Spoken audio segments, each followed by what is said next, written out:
Welcome back. Our first two sessions this month focus on the spiritual disciplines of reading the Bible and prayer, and how those relate to points from the recent Pentecost service of having trust in God and our spiritual equilibrium. In this week's session, we'll explore the spiritual discipline of worship.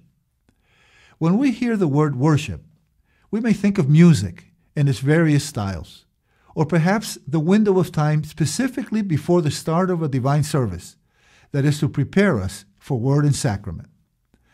While these are both examples of worship, our understanding of worship cannot be limited to just music or a time slot on Sunday mornings. When used as a verb, worship is defined as to show reverence and adoration for. Our catechism explains that only God is worthy of worship. Only He is to be served. The forms of worshiping God in the Old Covenant are various. The Psalms attest that praise and adoration come to expression in prayer. The sacrificial service in the temple was also a form of worship. In John chapter 4, Jesus, having seen that worship had become ritualistic and purely external, said to the woman at the well, "The hour is coming, and now is, when the true worshipers will worship the Father in spirit and truth. For the Father is seeking such to worship Him. God is spirit, and those who worship Him must worship in spirit and truth."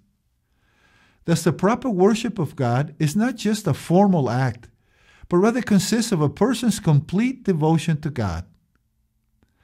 One of the most evident avenues of this devotion is our conversation. In the recent Pentecost service, we were challenged to think about our speech. Can others recognize that we are children of God by our language? Not just the words we use, but the tone, the context, and intention of what we say. How do we speak about the past? Do we see the good gifts we have received from God and worship Him by thanking Him for His provision in our lives? What about the present?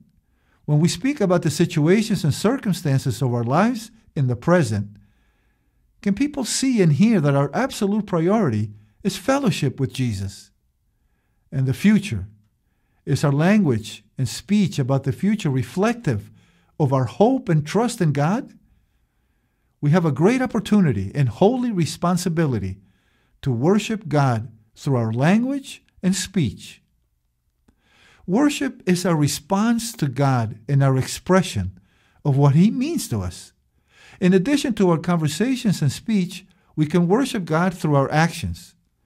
You may remember our yearly theme about glorifying God, specifically through our behavior. Our daily words and behavior can express worship to God. Worship is a spiritual discipline because it requires intentionality and focus on our part. There is a fine line, though. While disciplines help create patterns of behavior, the discipline and pattern itself is not the goal.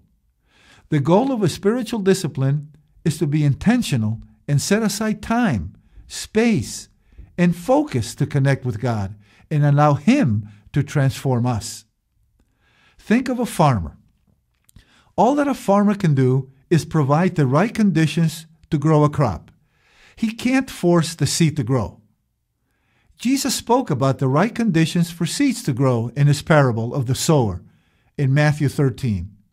In the parable, the only seeds that produced the crop were the ones that fell on the good soil, not the ones that fell among the stones or the weeds or the thorns. Spiritual disciplines help cultivate us and get our souls to a place where they can be changed and strengthened by Him. There will always be things to fill up our time, like Netflix, or even positive things like family time. Again, those aren't bad, and we especially encourage building and strengthening relationships among families and those around you.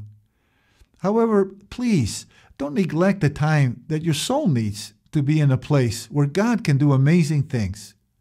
This coming month, set up a plan to intentionally and strategically make the time and space to dive deeper into Scripture. Allow God to speak with you in prayer, and find new ways to worship God in your daily routine, both in your words and in your behavior.